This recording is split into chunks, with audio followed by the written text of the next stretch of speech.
आप जानते हैं क्या, आप सब कुछ पढ़ेंगे नंबर सिस्टम में, है ना। अब देखो सबसे बेसिक बात है कि नंबर और न्यूमरल में क्या फर्क होता है। वैसे तो हम सेम ही समझते हैं, नंबर क्या है और न्यूमरल क्या है कुछ आइडिया नहीं। नंबर देखो क्या है आपके पास, एक क्वांटिटी है, ठीक है, मीन्स कितना amount, 1 2 3 and so on, right. अगर मैं न्यूमरल की बात करूं तो न्यूमरल क्या है, नंबर्स को डिफाइन करने का तरीका।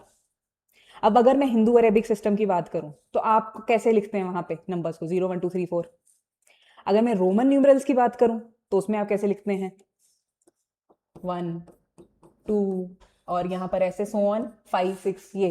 तो these are all numerals, means way to write a number, whereas number is nothing but a quantity, ठीक है। बेसिक सी बात आ गई।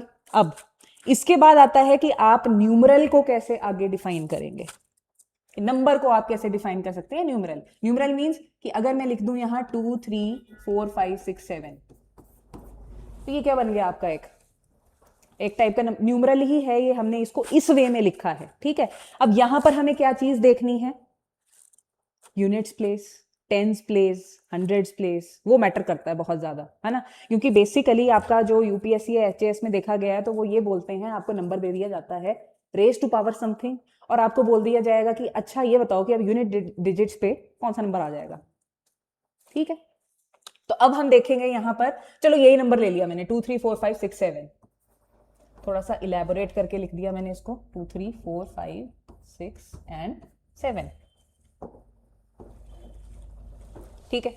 अब आपके पास 7 किस जगह लाए कर रहा है, यूनिट्स प्लेस पे, इसको लिख दिया मैंने यूनिट्स प्लेस। नंबर को हमेशा हम राइट हैंड साइड से लेफ्ट हैंड साइड की तरफ को पढ़ते हैं, इस साइड से नहीं पढ़ना, ठीक है। ये आ गया आपका यूनिट्स प्लेस। ये कौन सी प्लेस है, टेंस प्लेस। ये कौन सी है, हंड्रेड्स। ये थाउजेंड्स। ये वाली 10,000। ये लैक्स। चलो और नंबर आगे मैं बड़ा नंबर लिख देती हूँ यहाँ, इधर लिख दिया मैंने 4 9, ठीक है। ये आ गया कौन सा, 10 लैक्स। और ये क्या है, करोड़।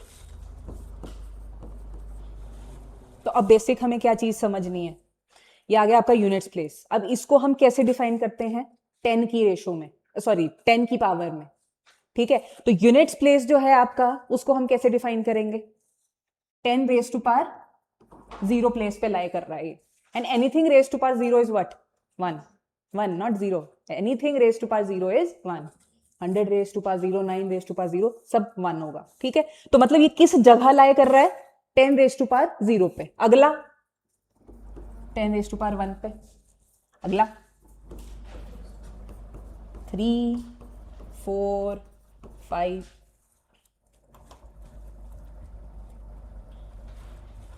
5, इसको मिटा दो, ये आ गया 10 रेज टू पावर 6, और ये आ गया आपका 10 रेज टू पावर 7, ठीक है। ये चीज आपको अब ध्यान रखनी है। अब जब भी आपको मान लो नंबर दे दिया जाए तो वहां पे इतना टाइम नहीं होता कि हम ये सब लिखें 10 रेज टू पावर, सीधा लिखना है वहां पे ऐसे, इसकी पावर लिखनी है यहाँ, 0 1 2 3 4 5 6 एंड 7। यहां से आप फटाफट क्या कर सकते हैं, जज कर सकते हैं, राइट। अब देखो इसके बाद आपके पास बात आती है फेस वैल्यू और प्लेस वैल्यू की, ठीक है। अब फेस वैल्यू से आप क्या समझते हैं, व्हाट इज फेस वैल्यू, शीशे में शक्ल देख रहे हैं तो हमारी ही शक्ल दिखेगी, कुछ एक्स्ट्रा नहीं दिखने वाला, तो वो है आपकी फेस वैल्यू। प्लेस वैल्यू मतलब कहां पे बैठा हुआ है वो चीज, कहां बैठी है, आप फर्स्ट बेंच पे बैठे हो, सेकंड पे बैठे हो, आपकी प्लेस है, कोई डिफाइंड है, राइट। तो प्लेस वैल्यू, इसके बाद हमारे पास बात आ जाती है अब place value and face value. Place value का दूसरा नाम होता है लोकल वैल्यू भी बोला जाता है इसको, ठीक है, तो फेस वैल्यू आपको आप कैसे डिफाइन करेंगे? अगर मैं पूछूं कि फेस वैल्यू क्या हुई, मतलब द नंबर इटसेल्फ। अगर मैं बोलूं 107, 107 में मुझे 1 की फेस वैल्यू चाहिए, तो क्या होगी? 1, 1 द नंबर इटसेल्फ, राइट? तो डेफिनेशन वगैरह लिखाऊं कि नहीं है जरूरत? ठीक है, मैंने एग्जांपल लिख दिया यहां पर 107। So the face value of 1 will be 1, 0 की 0, 7 की 7, राइट? अब बात आती है हमारी प्लेस वैल्यू की, कि जगह, किस जगह बैठी है वो चीज। अब मैं यहां एग्जांपल से ही डिफाइन करूंगी। अगर मैंने ले लिया 1 0 5 6 7 और मुझे निकालनी है 5 की क्या? Place value. Place value of 5, 5 कहां बैठा है, किस जगह पे बैठा है? 100 प्लेस, राइट? तो 100 प्लेस मींस 10 की कौन सी पावर है? 2। तो अब यहां पर 5 की अगर मुझे प्लेस वैल्यू निकालनी है तो मैं क्या करूंगी? 5 को किससे मल्टीप्लाई कर दूंगी? उसकी जगह से। और उसकी जगह कौन डिफाइन कर रहा है? 10 रेज टू पावर 2। तो इसकी आपके पास क्या हो गई प्लेस वैल्यू? 500, राइट? आसान है, नथिंग डिफिकल्ट। अच्छा, इसी में ही अगर मैं क्वेश्चन को मॉडिफाई कर दूं कि फाइंड द, एक और एग्जांपल लिख लो आप, 2 4 5 6 7 8, find the sum of the face value and place value of 4। आपको सम निकालना है फेस वैल्यू और प्लेस वैल्यू का। तो यहां अब आपके पास फेस वैल्यू 4 की क्या है? 4। प्लेस वैल्यू 4 की क्या है? कितना हो गया? 40,000। तो बस अब आपको क्या निकालना है? वहां सॉल्व नहीं करना, क्वेश्चन देख के ही समझ जाओ क्या है। अब सम देखो 40,000 हो गया, ये उसमें आप 4 और ऐड कर देंगे, कितना आ जाएगा? 40,004। Direct answer. ठीक है, आसान सी बात थी, राइट? अब आता है हमारे पास अगला पार्ट इस चैप्टर का, जो कि है types of numbers.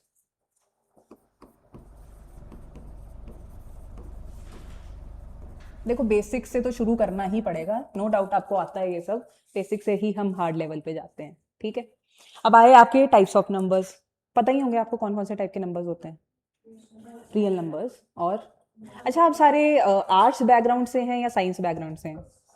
Science, science, science, commerce, अच्छा आप साइंस, साइंस, ओके। साइंस में भी क्या, मेडिकल या non medical? Non medical, medical, सारे मेडिकल वाले हैं? Non medical, okay. अब टाइप्स ऑफ नंबर्स में हम कौन कौन से नंबर सोचते हैं? दिमाग में कौन कौन से आते हैं हमारे पास? होल नंबर्स आते हैं, लेकिन इन नंबरों का बाप कौन है? इन सभी नंबर का आपके पास अगर बोला जाए फादर कौन है? Real numbers. रियल नंबर्स का कौन है? सबका बाप है। सबके अंडर, सब जो हैं वो रियल नंबर्स के अंडर ही आते हैं, ठीक है? तो सबसे पहले हम बेसिक से शुरू करते हैं, हमारे पास नेचुरल नंबर्स। नेचुरल नंबर्स कौन से हुए? काउंटिंग नंबर्स, ठीक है? काउंटिंग आपको जब सिखाई जाती है बचपन में, तो आपको 0 से तो नहीं सिखाई जाती, 1 से शुरू करते हैं आप, है ना? तो काउंटिंग नंबर्स हो गए आपके 1, and the natural numbers they are denoted by the letter capital N। तो ये आ गए आपके, फोन वाइब्रेट तो नहीं कर रहा किसी का?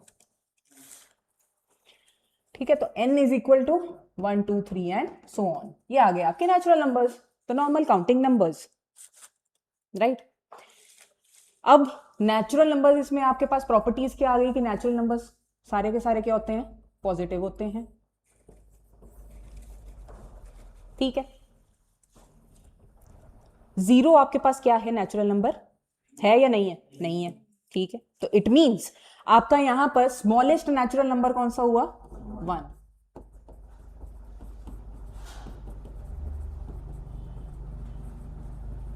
तो इतनी सी बात थी सिर्फ नेचुरल नंबर्स की, ठीक है। अगले आते हैं आपके पास अब कौन से, होल नंबर्स।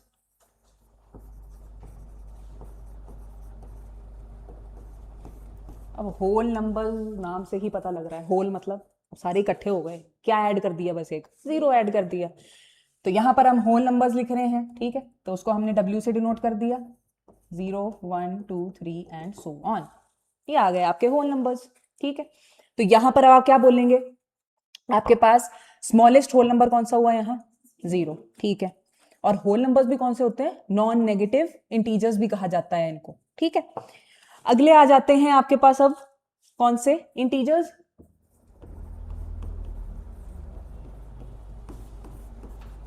ठीक है, अब इंटीजर्स कौन से हुए, हाँ, अब इंटीजर्स में आपके पॉजिटिव भी नंबर्स आ गए और नेगेटिव भी आ गए, इंक्लूडिंग 0, ठीक है।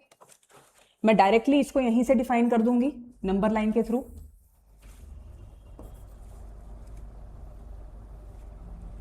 ठीक है, यहां आ गया आपका 0 1 2 3 4 -1 -2 -3 -4 एंड सो ऑन। तो आपके पास जो ये वाले हुए इंटीजर्स, ये हो गए आपके पॉजिटिव इंटीजर्स, ये वाले हो गए आपके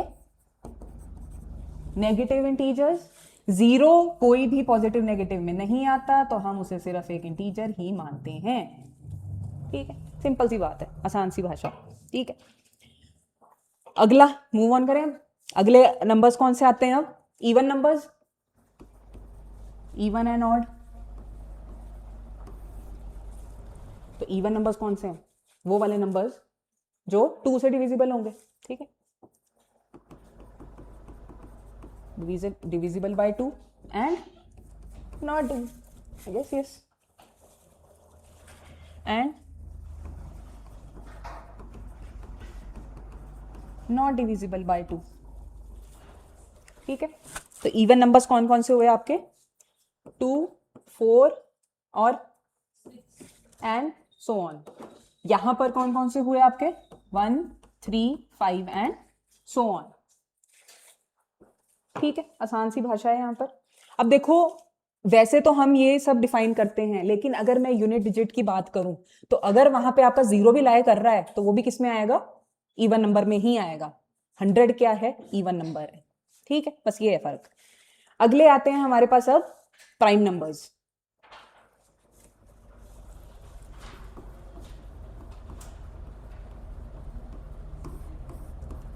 प्राइम नंबर्स इंपॉर्टेंट है, प्राइम नंबर्स पे पूछ लिया जाता है क्वेश्चन, ठीक है। तो प्राइम नंबर्स कौन से नंबर्स हैं, एक्सक्यूज मी, डोर क्लोज कर दोगे आप। प्राइम नंबर्स कौन से होते हैं, the numbers which are divisible by 1 and itself, वो हो गए आपके प्राइम नंबर्स। अब इसमें मुद्दा क्या है, मुद्दा ये है कि आपको पता होने चाहिए कि 1 से 100 के बीच में कौन कौन से प्राइम नंबर्स हैं और कितने हैं। तो वो याद रखना है, कितने होते हैं, 25। Total number of prime numbers between 1 and 100 are 25, वो लिख लेते हैं चलो। तो कौन कौन से हुए आपके पास, अब बताइए कहां से शुरू किया जाए। आगे, अच्छा 2 कहां गया, 2 तो खाई गए, और 1 नहीं होता, 1 is not a prime number. क्यों, उसके पास अब प्राइम नंबर की डेफिनेशन क्या है कि वो खुद से और 1 से होना चाहिए, तो 1 तो 1 नहीं है, और 1 खुद से क्या, कुछ भी नहीं। तो आपके पास यहाँ प्राइम नंबर्स किससे शुरू होंगे, 2 से, 2 3 5, आगे 7, आगे आगे, फिर देन 20 27 तो जाता है, आगे 31, आगे 33 मत बोलना, आगे 37, यस 30, 39 है कि नहीं, आगे बताइए बताइए, 41 होगा, आगे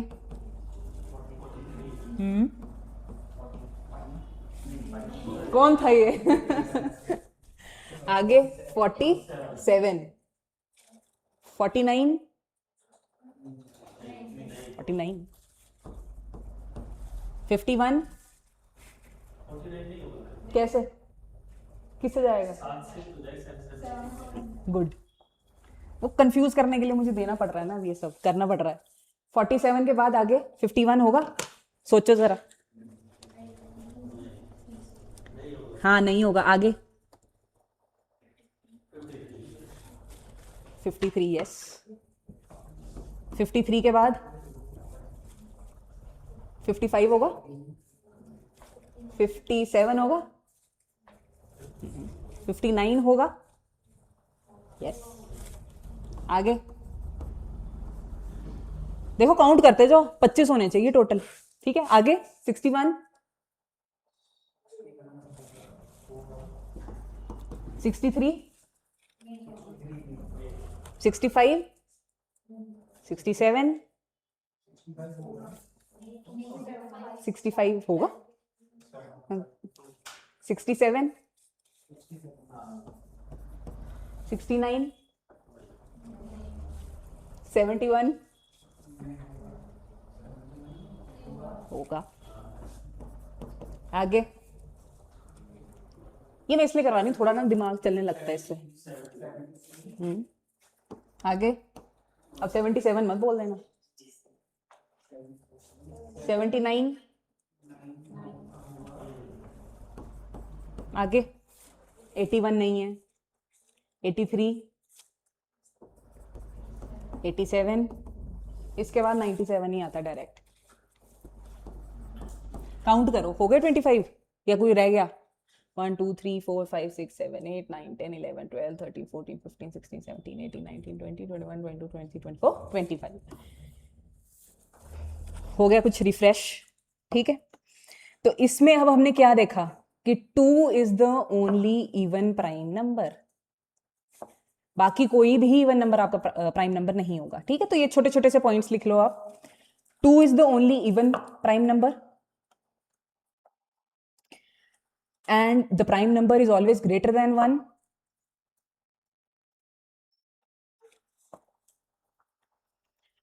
Lowest odd prime number will be 3.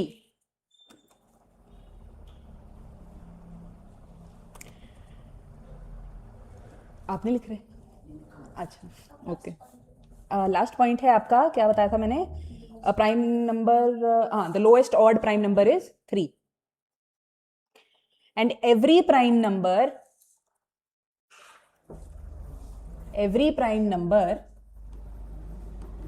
greater than 3 than is of the form 6n minus 1 or 6n plus 1 where n is a natural number.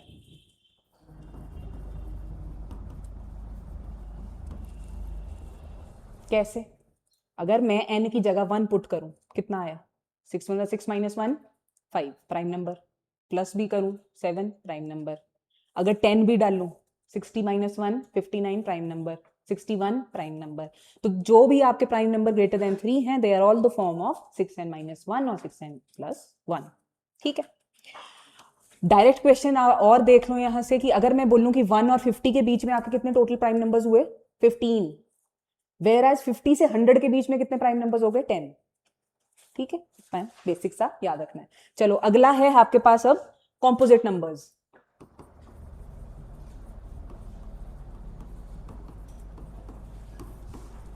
कौन से होंगे आपके composite numbers? Non prime number, non prime natural numbers को हम composite numbers बोल देते हैं। ठीक है, मतलब कि उनके पास 1 और खुद के अलावा एक आधा फैक्टर और होगा। फॉर एग्जाम्पल 4 के पास कौन कौन से फैक्टर्स है? 1 है, 4 है, 2 है, 6, 1 है, 2 है, 3 है, 6। So these are all composite numbers. ठीक है, हाँ, इसमें पॉइंट बन जाता है स्टेटमेंट वाइज। अगर मैं बात करूं कि 1 is neither prime nor composite number, तो 1 आपका ना ही प्राइम नंबर है ना ही कॉम्पोजिट नंबर है। ठीक है, and composite numbers can both be odd and even. 9 आपका composite number है, 139, ठीक है। इसके बाद हमारे पास आते हैं कोप्राइम, कोप्राइम नंबर्स। अब कोप्राइम का मतलब यही नहीं है कि हम सिर्फ प्राइम नंबर्स को ही साथ लिख रहे हैं, जैसे 3 5 ले लिया, नहीं। कोप्राइम नंबर्स मतलब वो दो ऐसे नंबर्स जिनका कॉमन डिवाइजर क्या होगा, 1, ठीक है। जैसे फॉर एग्जांपल अगर मैं लूं 13 और 14, तो क्या है कॉमन डिवाइजर दोनों का, 1, सिर्फ 1 नहीं है। अगर मैं लूं 17 18, तो भी क्या है, 1 है। तो इससे क्या डेफिनेशन बनी आपकी कि the consecutive natural numbers are co-prime numbers which have a common divisor 1. अब consecutive natural numbers का मतलब मैं 1 से शुरू कर रही हूं, तो अगर मैं 1 2 लेती हूं तो 1 2 भी क्या है आपके पास, co-prime बन गए। अगर मैं 21 22 ले लूं वो भी co-prime बन गए, 101 102 ले लूं वो भी co-prime बन गए, ठीक है। so this is known as co-prime numbers. so every pair of point इसमें लिख सकते हैं कि every pair of consecutive natural numbers is coprime.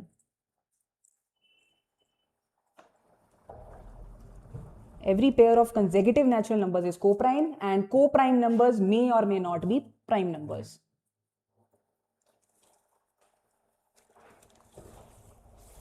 ठीक है, अगला है आपके पास अब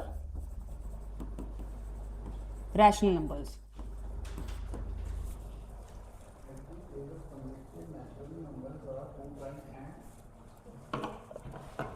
कौन सा वाला पॉइंट बोल रहे हो?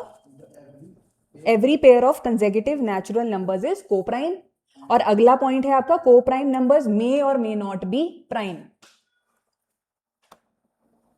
13 और 14 में 13 प्राइम है लेकिन 14 प्राइम नंबर नहीं है, ये है कहने का मतलब। अब रैशनल नंबर्स आए आपके पास। रैशनल नंबर्स कौन से नंबर्स होते हैं?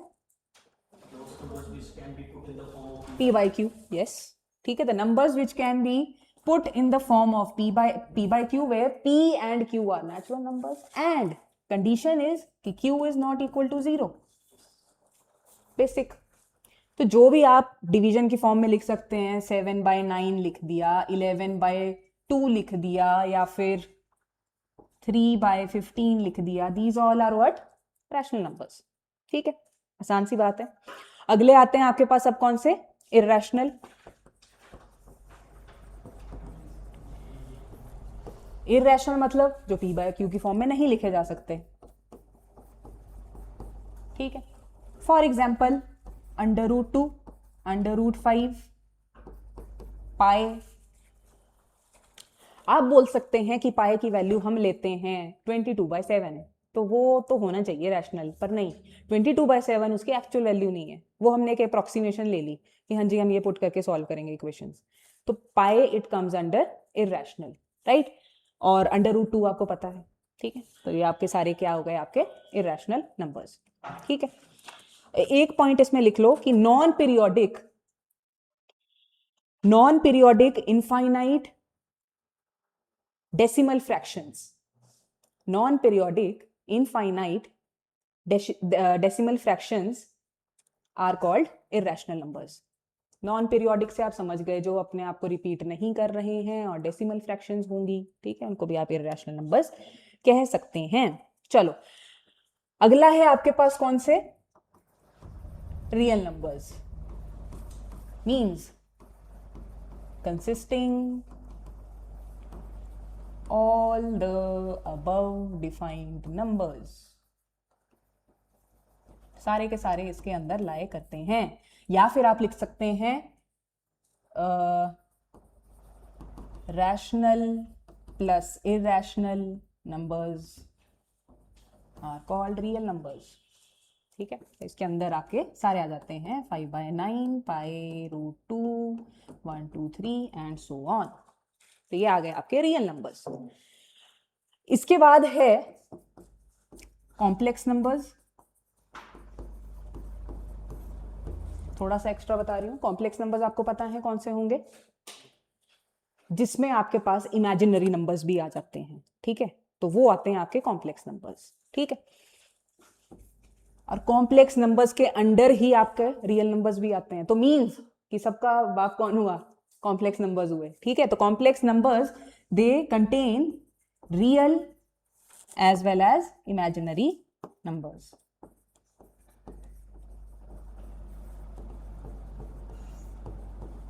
और इतना आपको पता होगा कि इमेजिनरी नंबर्स को हम किससे डिफाइन करते हैं, आयोटा से डिफाइन करते हैं, राइट। वो हाई लेवल हो गया, तो इतना ही सफिशिएंट है। ठीक है, अच्छा एक क्वेश्चन लिख लो, how many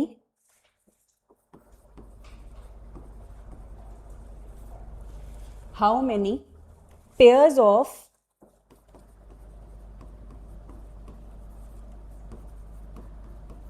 twin prime numbers are there between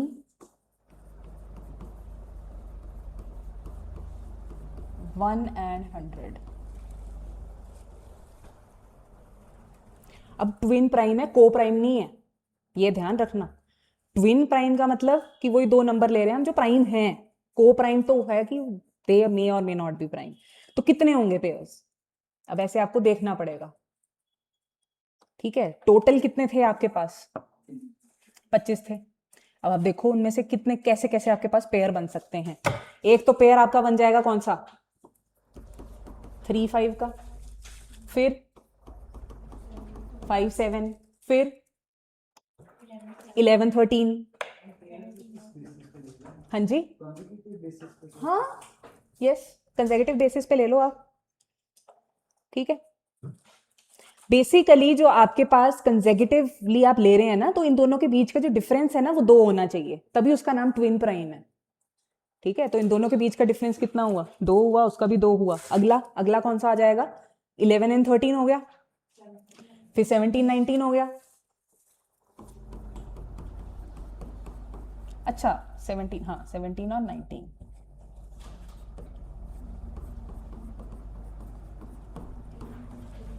seventeen 19 के बाद कौन सा आ जाएगा हमारे पास, 29 भी तो है, 29 एंड 31। अगला 41 43, यस। आगे 59 61,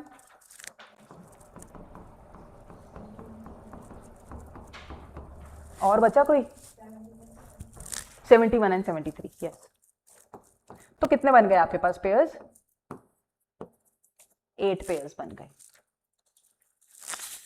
ठीक है, तो ट्विन प्राइम से आपको ध्यान रखना है जहां पे आपके पास दोनों प्राइम नंबर्स के बीच का डिफरेंस होगा 2। ठीक है, अच्छा आगे अब आपको बेसिक पता है ऑपरेशंस ऑन नंबर्स जो हम करते हैं। एक आती है एडिशन, मल्टीप्लिकेशन, सब्ट्रैक्शन, ठीक है, और डिवीजन बेसिक है। डिवीजन में हमें क्या देखना है, एक बेसिक फॉर्मूला देखना है। कौन सा फॉर्मूला होता है डिवीजन वाला, dividend is equal to divisor into quotient plus remainder. तो ये पता होना चाहिए। ठीक है, बाकी तो आपको पता ही है ना, addition subtraction and multiplication. I will move on to division part. इसमें जो बेसिक फॉर्मूला आपको याद रखना है वो है आपके पास dividend is equal to divisor into quotient plus remainder. Dividend तो आपको पता है ना क्यों कौन होता है, तो यहां पर आपके पास जिसको आप डिवाइड कर रहे हैं वो आ गया आपका डिविडेंड, जिससे आप कर रहे हैं वो आ गया आपका डिवाइजर, जो आपका यहां पर आंसर आएगा वो आ गया आपका कोशेंट, और जो आपका नीचे बचा वैल्यू बची या नहीं बची वो आ गया आपका रिमाइंडर। ठीक है, ये बेसिक है फॉर्मूला जो आपको ध्यान रखना है। ठीक है, अब है हमारे पास आगे सबसे इंपॉर्टेंट पार्ट, डिविजिबिलिटी टेस्ट, जहां से आपका मेन चैप्टर अब शुरू हुआ है। ठीक है,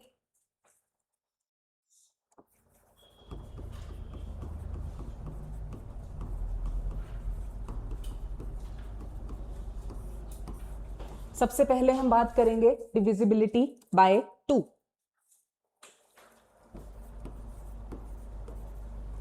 तो नंबर 2 से डिविजिबल कब होगा, जब उसका लास्ट नंबर या तो 0 है या इवन है, तो वो सारे के सारे नंबर 2 से डिविजिबल होंगे। ठीक है, तो ये बेसिक है। Last number of the digit या last digit of the number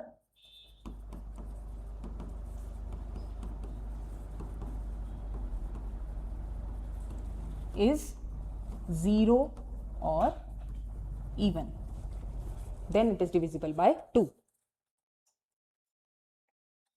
अगला है डिविजिबिलिटी बाय 3. ये थोड़ा सा अलग है. जब आप सम करेंगे डिजिट्स का तो जो सम आएगा वो डिविजिबल होना चाहिए किससे? 3 से. तो then the number is divisible by 3, right? For example अगर मैं लूं यहां 1 2 3 3, so will it be divisible by 3? 3 plus 3 6, 6 2 8, 8 and 1 9, तो 9 आ गया आपके पास answer. Hence it is divisible by. हाँ जी हाँ, 3 और 9 के लिए सेम रहता है. ठीक है. आगे है डिविजिबिलिटी बाय 4. अच्छा, सम ऑफ डिजिट्स लिख लो.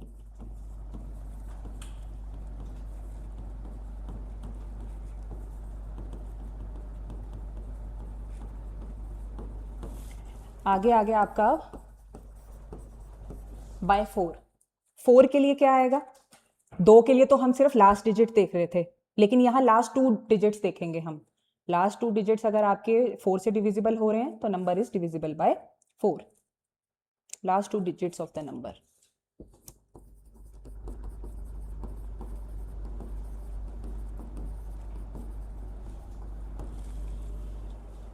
वो चेक करते हैं आप. फॉर एग्जाम्पल अगर मैं लिखूं यहां 6428, is it divisible by 4? Yes, the last 2 digits are 28 and hence it is divisible by 4. अगला 5 की डिविजिबिलिटी तो आसान है. लास्ट डिजिट आपका 0 होना चाहिए या 5 होना चाहिए?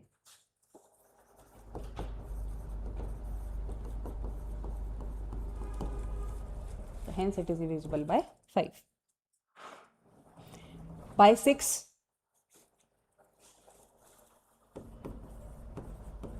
6 की डिविजिबिलिटी किस पे डिपेंड करती है कि वो नंबर 2 से भी डिविजिबल होना चाहिए और 3 से भी होना चाहिए, and hence it will be divisible bye 6.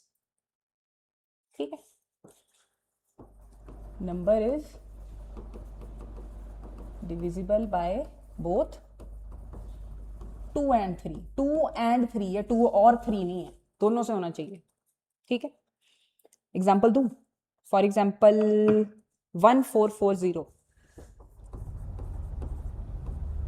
तो अगर मैं 2 की बात करूं तो लास्ट डिजिट 0 बैठा है, तो ऑब्वियस ही बात है 2 से तो ये है ही है. अगर मैं 3 की बात करूं तो साफ दिख रहा है 9, तो hence it is divisible by 3 also and hence by 6. आगे आ गया डिविजिबिलिटी बाय 7. तो डिविजिबिलिटी बाय 7 किससे देखेंगे हम? ये थोड़ा सा ट्रिकी है. ठीक है. इसमें हम क्या करते हैं, आपके पास मान लो कोई नंबर देके रखा है 658, तो इसमें हम क्या करेंगे, जो आपका लास्ट डिजिट है उसको उठाएंगे. उठा लिया, उसको हम मल्टीप्लाई करेंगे 2 से और हम इसको सब्ट्रैक्ट कर देंगे जो आपका बचा हुआ यहां पर अब नंबर है, जो कि क्या है 65. ठीक है. तो means 65 minus the double of the last digit जो आपका उस नंबर में बैठा हुआ है. तो अगर जो सॉल्यूशन आपके पास आया वो हुआ तो होगा. अब जैसे मान लो, हाँ, इसका आंसर क्या आएगा? 65 माइनस 16 कितना हुआ आपके पास? 49. तो 49 है divisible. Yes, it is divisible and hence it is divisible bye 7. तो इसकी अगर लाइन लिखनी है तो आप लिख सकते हैं when the difference between twice the digit, when the difference between twice the digit at ones place and the number formed by other digits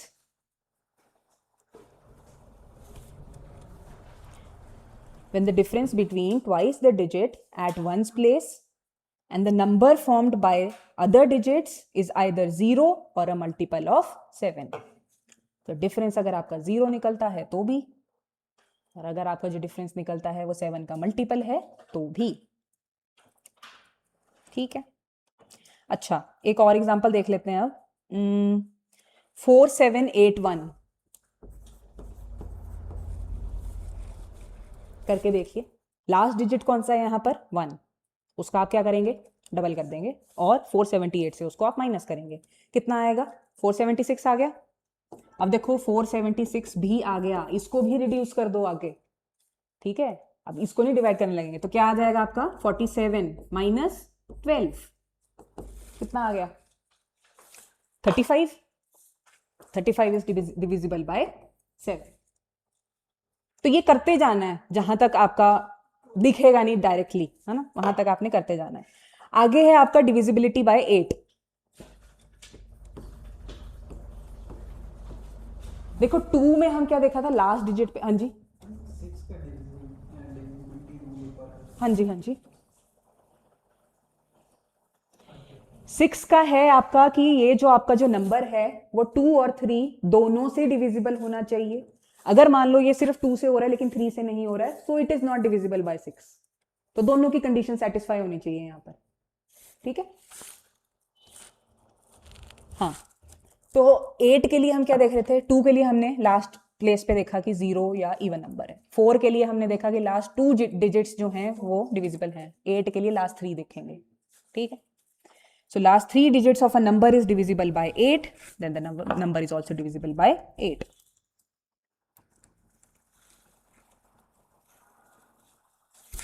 अगर आपका लास्ट 3 डिजिट्स आपके पास 0 भी हैं तो भी वो डिविजिबल हो सकता है 8 से, ठीक है। जैसे अगर मैं एग्जांपल दूं यहां दोनों का ही 2256, लास्ट 3 डिजिट्स आपने देख लिए 256, it is divisible bye 8, hence the number is divisible bye 8। अच्छा, दूसरा एग्जांपल अगर मैं जीरोस वाला लूं तो 4362 0 0, अच्छा एक और 0, तो लास्ट 3 जीरोस बैठी हुई हैं वहां पे, ठीक है। तो यहां पर आप क्या देखेंगे कि it is definitely divisible by 8। ऐसा क्यों? यहां पर आपके पास मान लो कोई नंबर आया, वो नहीं हो रहा है अभी, फिर एक नंबर आया आगे और लास्ट वाला तो आ ही जाएगा, ठीक है। अच्छा, अगला है डिविजिबिलिटी बाय 9। डिविजिबिलिटी बाय 9 जो है that is similar to the divisibility by 3।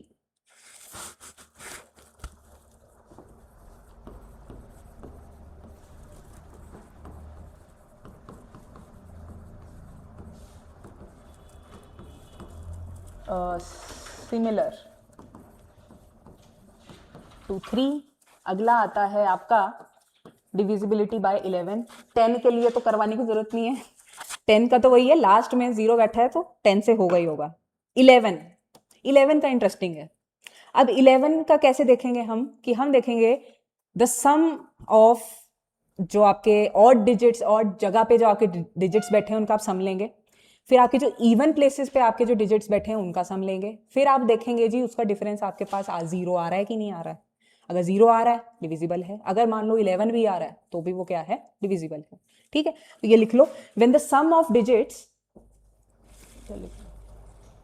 When the sum of digits at odd and even places are equal or the difference is 0। मान लो कि आपके पास सम किया आपने ऑड प्लेसेस वालों का, वो आ गया 15, इवन प्लेसेस वालों का किया वो भी 15 आ गया, it means it is divisible. तो या तो उनका सम सेम हो या फिर डिफरेंस उनका 0 हो, ठीक है। हाँ, कहाँ लिखा? और difference is 0 then the number is divisible by 11। For example 2865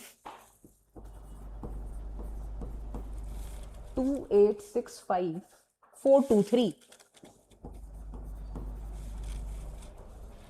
ठीक है। अब यहां पर आपके पास ऑड प्लेसेस पे कौन कौन से नंबर्स बैठे हुए हैं? अब ऑड प्लेसेस कैसे देखेंगे आप? यहाँ 0 से नहीं करना है शुरू, ठीक है, वो यूनिट्स और वो सब नहीं देखना। 1 2 3 4 5 6 एंड 7, तो ऑड प्लेसेस पे ये है, ये है, ये है और ये है, इनको ऐड कर दो। 2 + 6 + 4 + 3, ये आ गया आपका ऑड के लिए। इवन के लिए 2 + 5 + 8, कितना आया ये? 10 15, ये भी कितना हुआ? 15। तो अब देखो सम दोनों का इक्वल है 15 15, तो hence it is divisible bye 11। अगर मैं बोलूं कि इनका मैं डिफरेंस भी ले रही हूँ 15 माइनस 15 0, तब भी ये डिविजिबल है। ठीक है, अगला है आपके पास डिविजिबिलिटी बाय 12।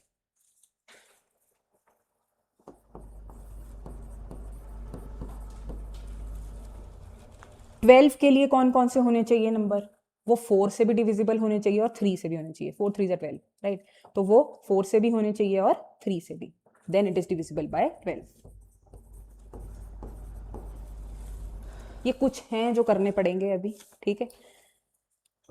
अगला है आपका 10 11, डिविजिबिलिटी बाय 13। सॉरी 13 के लिए नहीं हम लेते, 13 तो वैसे ही आपका प्राइम नंबर आ गया है, हम डायरेक्टली लेंगे 14 के लिए। तो 14 के लिए कौन कौन से होगा? It should be divisible bye 7 and 2। अब जो आगे हायर आएंगे ना वो छोटे वालों पे डिपेंड करेंगे। हाँ फैक्टर ही है, उस पर डिपेंड करेंगे जो भी आपके हायर होंगे, ठीक है। 15 के लिए 5 3 ज़ा 15, तो 5 से भी होना चाहिए और 3 से भी होना चाहिए, then it will be divisible by 15। 16 के लिए it should be 4, it should be divisible by 4। और 4 के लिए कौन सा पार्ट देखोगे आप? लास्ट 2 डिजिट्स, ठीक है। 18 के लिए 9 के लिए 9 से होगा, और वो नंबर क्या होना चाहिए? इवन भी होना चाहिए, ठीक है। So the number it should be even and it should be divisible bye 9।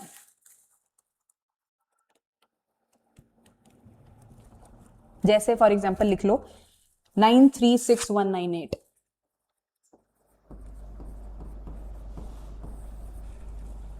ठीक है ये इवन नंबर है, लेकिन आज जब आप इसका सम कर देंगे तो सम जो करके जो भी आएगा that is divisible bye 9 also. Divisibility bye 25, अगला है 25।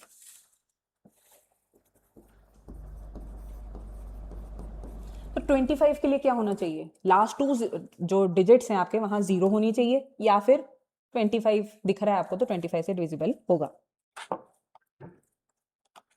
फॉर एग्जाम्पल 500, तो लास्ट 2 डिजिट्स प्लेसेस पे आपके 0 बैठे हैं, मींस डिविजिबल बाय 25, ठीक है। 125 का देख लो, डिविजिबिलिटी बाय 125। तो 125 के लिए क्या देखेंगे आप? लास्ट 3 डिजिट्स आपके 125 से डिविजिबल होने चाहिए, ठीक है। अच्छा, अब हम देखेंगे कुछ इंपॉर्टेंट पॉइंट्स, या नोट पार्ट भी लिख सकते हैं आप इसका, यहां से क्वेश्चंस बन जाते हैं। For any natural number n, for any natural number n, n cube minus n is always divisible by 6। कुछ भी ले लो आप यहां पर, अब 1 मत बोलना, 1 के अलावा देख लो कुछ। 2 2 4 2 8 -2 6, तो 6 इज डिविजिबल बाय 6। और कोई एग्जांपल ले लो, कोई भी एग्जांपल ले लो। 4 4 16 4 64, 64 minus 4 60, and 60 is divisible bye 6, ठीक है। तो ये आपका एक बेसिक पॉइंट आ गया। अगला, the product of 3 consecutive natural numbers is always divisible by 6। the product of 3 consecutive natural numbers is divisible by 6। 1 2 3 divisible by 6, और 4 5 6, 4 5 are 20, 6 120 divisible by 6। 7 8 9 उसमें भी आपके पास डिविजिबल है, ठीक है। अगले पॉइंट से आपके पास, इससे इन पॉइंट से आपके पास क्वेश्चंस बनते हैं। अगर आपके पास कुछ इस तरीके का आपको दे के रखा है expression, x raise to power m minus y raise to power m, ठीक है, a raise to power b minus ऐसे ऐसे करके, ठीक है। तो यहां पर it is divisible by this expression is divisible by x minus y। अच्छा, अब पूरी टर्म्स नहीं लिखेंगे, उसको हम बोलते हैं फॉर ऑल, ठीक है, for all values of m, उसको बोलते हैं फॉर ऑल, ठीक है। आगे बात समझ में, इस तरीके का आपको क्वेश्चन है, आगे बताऊंगी। अगला पॉइंट है, अगर आपके पास यही टाइप का एक्सप्रेशन है x raise to power m minus y raise to power m, हाँ जी, मान लो आपके पास कोई एक्सप्रेशन ऐसे देके रखा है, m m क्या है, दोनों की पावर क्या होगी, सेम ही होगी। फॉर एग्जाम्पल अगर मैं लूं 7 raise to power 19 minus 5 raise to power 19, ठीक है, so it will be divisible for all values of m। कैसे, लेकिन यहां पर हम क्या लेंगे, अब x माइनस वाई लेंगे, x माइनस वाई मतलब 7 माइनस 5, तो ये आ गया 2। तो 2 से ये वाला एक्सप्रेशन जो निकल के आएगा वो क्या होगा, डिविजिबल होगा। अब आगे समझ, किसी से बताऊं, ठीक है, नहीं बोल सकते हैं। अगला है x raise to power m minus y raise to power m is divisible by x plus y for all even values of m। अब समझो इसको, यहां पर अगर आपको m की वैल्यूज जो ऊपर हैं वो क्या हैं, इवन है, और आपको बोला है जी बताओ ये किससे डिविजिबल होगा ये एक्सप्रेशन, तो आप क्या करेंगे, x प्लस वाई ले लेंगे। अच्छा, एक्सप्रेशन याद है, A square minus B square क्या होता है, A square minus B square is equal to A plus B into A minus B, वही है ये, ठीक है, A square minus B square is equal to A plus B A minus B. क्या कहने की कोशिश कर रहा है, अगर तो आपके पास यहां पर m की कोई भी वैल्यू है, कोई भी, तो उससे ये वाली चीज क्या होगी, आप बोलेंगे इससे वो चीज क्या होगी, डिविजिबल होगी हमेशा a माइनस बी से। लेकिन a प्लस बी की आपके पास कैटेगरी क्या है, कि आपके पास जो ये पावर्स हैं ऊपर वो क्या होनी चाहिए, इवन होनी चाहिए। आगे समझ, या फिर से बताऊं, देखो यहां पर आपके पास ये एक्सप्रेशन है, अगर आपके पास यहां ऊपर कोई भी पावर है, एनी पावर, तो आपके पास हमेशा इस वाले फैक्टर से ये वाला एक्सप्रेशन हमेशा डिविजिबल होगा a माइनस बी से। लेकिन अगर मैं बात स्पेसिफिकली करूं, तो आपके पास अगर मान लो ये इवन है पावर्स, तब आपको बोला जाए जी इसका कौन सा डिविजिबिलिटी फैक्टर होगा, तो आप क्या बोलेंगे, a प्लस बी। आगे बात समझ में है, ठीक है। आगे है आपके पास अगला पॉइंट,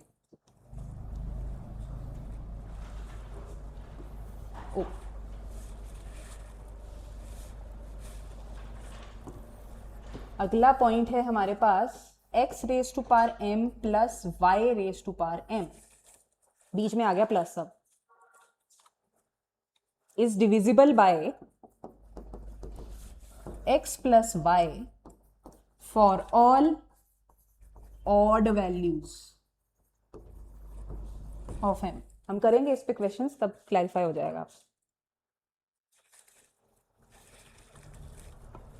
ठीक है। जो ऊपर वाले 2 पॉइंट्स थे वो बीच में थे, वो कौन सी फॉर्म के थे, ए स्क्वायर माइनस बी स्क्वायर वाली फॉर्म के।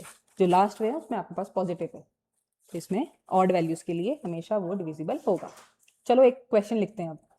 If a 10 digit number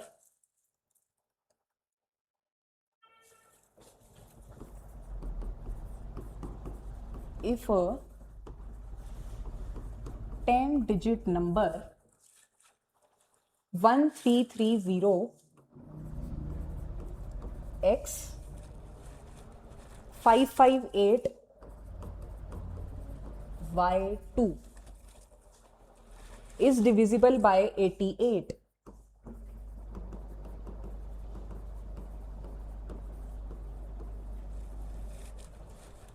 Then find the value of x plus y.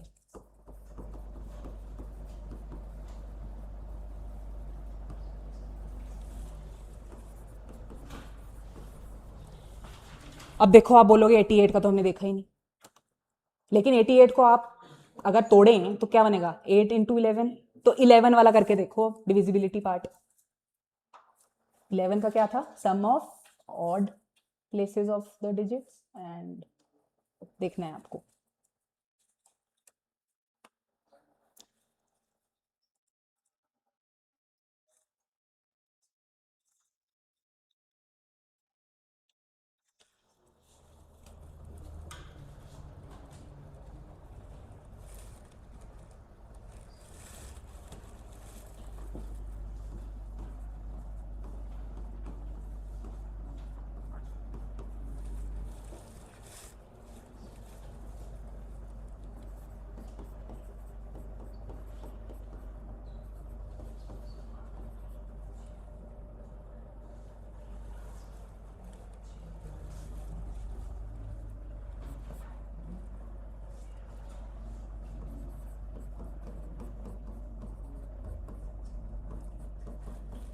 बस आ गया, बताओ क्या आया। x plus y will be equal to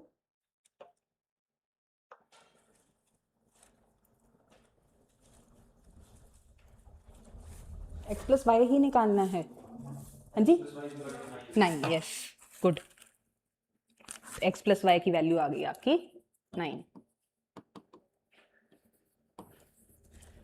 and दूसरा पार्ट ये कि ये 11 से तो होगा ही होगा, 8 से भी डिविजिबल होना चाहिए, ठीक है, पर बेसिक आपको पता लग गया है तो ठीक है। अगला क्वेश्चन देखें अब। 7 रेज टू पावर, हाँ हाँ हाँ, बट अगर हम 8 का लेते तब फिर इक्वल नहीं हो पाता, हाँ लास्ट 3 डिजिट डिवाइडेड बाय 8 हाँ, फिर नहीं तो यहाँ पर आप बेसिक क्या देखेंगे, क्योंकि शॉर्टकट मेथड आपको देखना ही पड़ेगा। तो सबसे पहले तो आप 11 से देख लो, 11 से जा रहा है तो ऑब्वियस बात है 8 से भी जाएगा ही जाएगा। हाँ जी, एनी दिक्कत, any problem?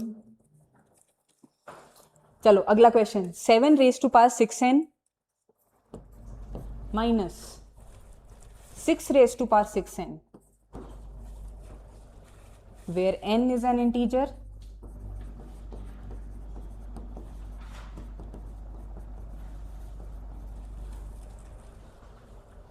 greater than 0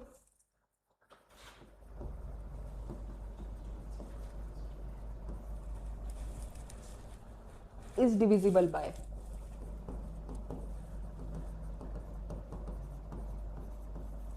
options दे देती हूँ। 13, 127, 556 या फिर नन ऑफ दीज। कौन सा है ये?